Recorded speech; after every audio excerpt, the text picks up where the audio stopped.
Good evening, students. Today we discuss exercise 13.1, part 3rd of probability. In this section, there are only two questions, question number 8 and question number 9.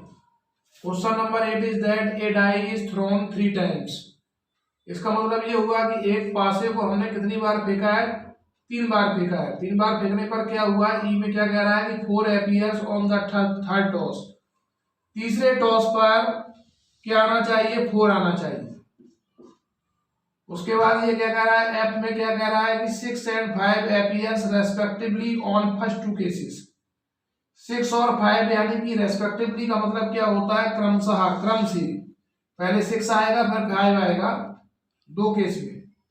तो सबसे पहले हम sample space इस question में बनाएंगे। तो अगर कोई भी डाई को अगर हम 3 टाइम्स उछालेंगे तो कितने केस बनेंगे? 6 into 6 into 6, ये हो जाएंगे 216 टोटल केस बनेंगे। कल मैंने इसका फार्मूला ही बताया था, 6 की पावर n वाला फार्मूला लगा सकते हैं। 3 टाइम है तो 6 की पावर 2 कर देंगे, 6 की पावर 3, तो ये कितना हो जाएगा? 216। अब ई में क्या कह रहा है हमसे? थर्ड टॉस में 4 आना चाहिए। तो पहले टॉस में मान लीजिए 1 आ गया, सेकंड टॉस में भी 1 आ गया, फिर आया कितना? 4। थर्ड टॉस में 4 रखना है हमें, तो 1 1 4 बन गया पहला केस।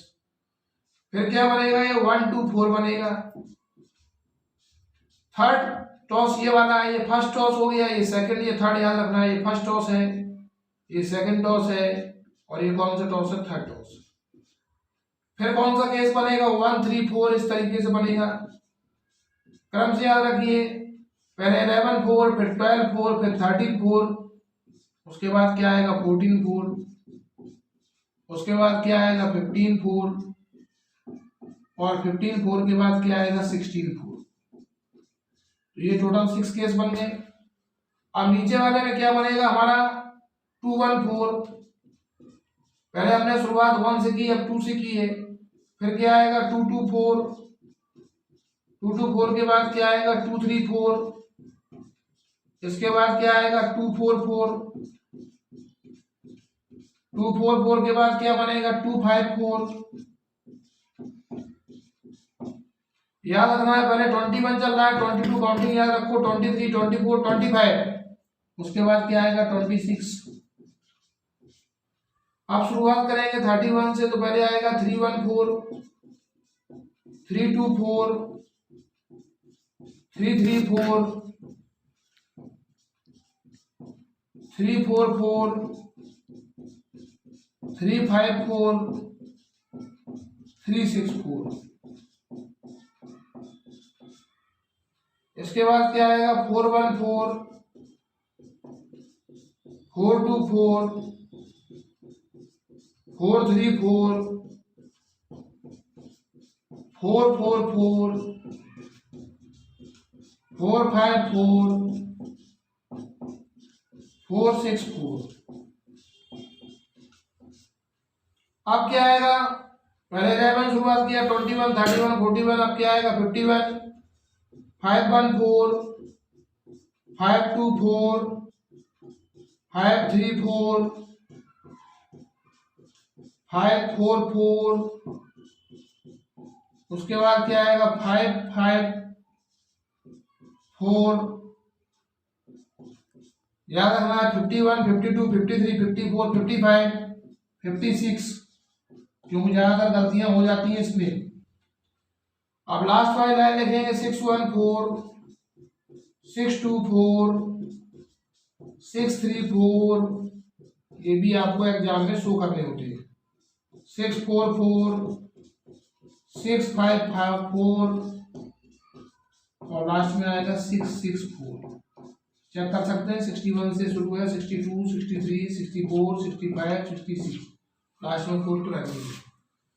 अब एफ में क्या कह रहा है? कंडीशन की 6 and 5 appears respectively on first two cases. पहले दो केसेस में 6 5 आने चाहिए रेस्पेक्टिवली, का मतलब पहले 6 आए फिर 5 आए। तो ये केस कितने बनेंगे? पहले 6 आए फिर 5 आए, तो 6 5 1 हो सकता है, 6 5 2 हो सकता है, 6 5 3 हो सकता है, और क्या हो सकता है? 6 5 4 हो सकता है, 655 हो सकता है और या तो 656 हो सकता है। इसमें ये याद रखना है कि शुरुआत में 651 में होना चाहिए। अब हमें ये कंडीशन होने के बाद इन दोनों का इंटरसेक्शन निकालना है कि इन दोनों में इंटरसेक्शन क्या है। तो इंटरसेक्शन निकालने के लिए ई और एफ में देख सकते हैं कि क्या चीज दोनों में कॉमन है। तो दोनों में कॉमन देख सकते हैं 651 पहला अगर ये है 651 हमें यहाँ कहीं नहीं दिखाई दे रहा है, 652 भी नहीं दिखाई दे रहा है, 653 भी नहीं दिखेगा, दिख रहा है 654। ये दोनों में हो गया कॉमन, 654 कॉमन हो गया है दोनों में। इसके अलावा हमारा यहाँ पे कुछ भी नहीं कॉमन हो रहा है क्योंकि 655 है, 655 नहीं है, 656 है, 656 इसमें नहीं है। अब हमें क्या करना है, इसकी प्रोबेबिलिटी निकालनी है। तो प्रोबेबिलिटी निकालेंगे ई इंटरसेक्शन एफ ई। इसकी प्रोबेबिलिटी निकालने के लिए हमारे पास ये टोटल 1 माना जाएगा। तो 1 अपॉन में टोटल कितना है, सैंपल स्पेस 216 नीचे रखना है। और इसी प्रकार से हम पीएफ का निकालेंगे। तो पीएफ के लिए टोटल केसेस कितने बने, 1 2 3 4 5 6, यहाँ पे 6 आप लिख सकते हैं कुल में। ये हो जाएगा 6 upon total number of cases कितना है 216। अब हमें बस केवल फार्मूला लगाना है। तो फार्मूला क्या होता है, ई वाई एफ का पीई इंटरसेक्शन एफ और अपॉन में होता है पीएफ। ये फार्मूला यहाँ पे यूज करना है। पी इंटरसेक्शन एफ की प्रोबेबिलिटी कितनी आई, 1 अपॉन 216। पीएफ की कितनी आई, 6 अपॉन 216। 216 से 216 कैंसिल हो गया, 1/6 is the answer of this question. Now question number 9. Mother, father and son line up at random for a family picture. E में क्या कह रहा है कि सन ऑन वन एंड, यानी कि एक सिरे पे सन खड़ा है। तो सन यहाँ भी खड़ा हो सकता है, लास्ट में भी खड़ा हो सकता है, एक सिरे में, सिरा में भी है, एक सिरा में भी है। और फादर कहाँ पे है, मिडिल में है। तो सबसे पहले हम सैंपल स्पेस बनाएंगे कि मदर, फादर और सन 3 लोग हैं। मदर को हमने कैपिटल एम से लिखा, फादर को कैपिटल एफ से लिखा, सन को कैपिटल एस से लिखा। तो हमारे पास 3 पर्सन्स हैं। 3 पर्सन्स को मान लीजिए हमारे पास 3 प्लेस है। तो पहले प्लेस को, इस वाले प्लेस को हम 3 वे से इसको फिलअप कर सकते हैं। कैसे, इस प्लेस पे मदर भी आ सकता है, फादर भी आ सकता है और सन भी आ सकता है, यानी कि 3 वे से इसको फिलअप किया जा सकता है। उसके बाद जब एक यहाँ फिट हो गया, मान लो मदर ही यहाँ पर फिट हो गई, बचे कितने लोग, 2 लोग। जब 2 लोग बचे तो सेकंड प्लेस को हमें फिलअप करना है। तो सेकंड प्लेस को 2 लोग हैं तो 2 तरीके से भर सकते हैं, या तो यहाँ फादर आ सकता है, सन आ सकता है।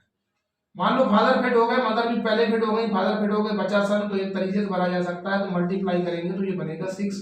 ये परम्यूटेशन में आप सीखते हैं। तो पहला केस क्या बनाया, मदर, फादर, सन।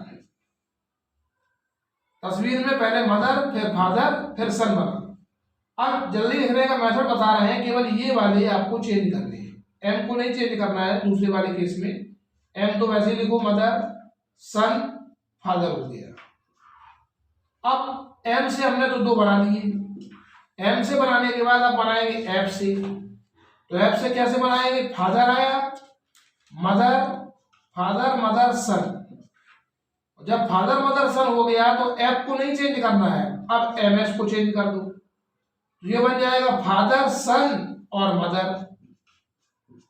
तो पहले मदर से 2 केस बन गए, फादर से 2 केस बन गए। अब किससे बनाने हैं, सन से। तो सन से बनाएंगे तो क्या आएगा, पहले सन, फादर, मदर। अब इन दोनों को चेंज कर लो। तो इन दोनों को चेंज करेंगे तो क्या आएगा, सन, मदर, फादर। तो टोटल केस हमारे पास 6 केस बने सैंपल स्पेस में। टोटल नंबर ऑफ केसेस बने 6। अब ई में क्या कह रहा है, ई में कह रहा है सन ऑन वन एंड। इसका मतलब एक सिरे में सन है तो भाई हमारे पास तस्वीर है उसमें 3 लोगों की तस्वीर है, तो सन यहाँ भी आ सकता है, सन यहाँ भी आ सकता है, बीच में नहीं होना चाहिए। तो उसमें से वो केस चूज करने हैं जिसमें सन कॉर्नर में है। तो पहले वाले केस में देख सकते हैं कि सन हमारा कॉर्नर में है, तो पहला केस हमारा बन गया MFS का कंडीशन के हिसाब से, क्योंकि कह रहा है सन ऑन वन एंड, एक सिरे पर है। सेकंड में हमारा सन बीच में है, ना तो इधर है ना तो उधर है, इसको नहीं लिखना है। तीसरे वाले में पहुंचेंगे तो यहाँ पे सन जो है हमारा लास्ट में है, तो ये क्या लिखेंगे, F लिखेंगे, M लिखेंगे, S लिखेंगे, क्योंकि एंड में होना चाहिए या इधर या उधर। इस पे पहुंचे, इसमें सन बीच में, इसको नहीं लेंगे, इसको ले लेंगे क्योंकि सन यहाँ पे किनारे में है, तो ये हो जाएगा SFM। उसके बाद हमारे पास लास्ट वाला आया, इसमें भी सन कॉर्नर में है, तो ये हो जाएगा SMF। तो ये टोटल केस कितने बने इन्हें काउंट करना है, 1 2 3 4, ये केस बन गए हमारे पास 4। कब बने, जब सन ऑन वन एंड पे है। उसके बाद हमें बनाना है एफ के लिए, तो एफ के लिए क्या कह रहा है कि फादर इन मिडिल, शर्त उसकी ये है कि पिता बीच में होना चाहिए। तो पिता बीच में कहाँ है, 6 केस में ये देख लीजिए कि बीच में एफ जहां लिखा है वहां पिता बीच में है, क्योंकि एफ फॉर फादर।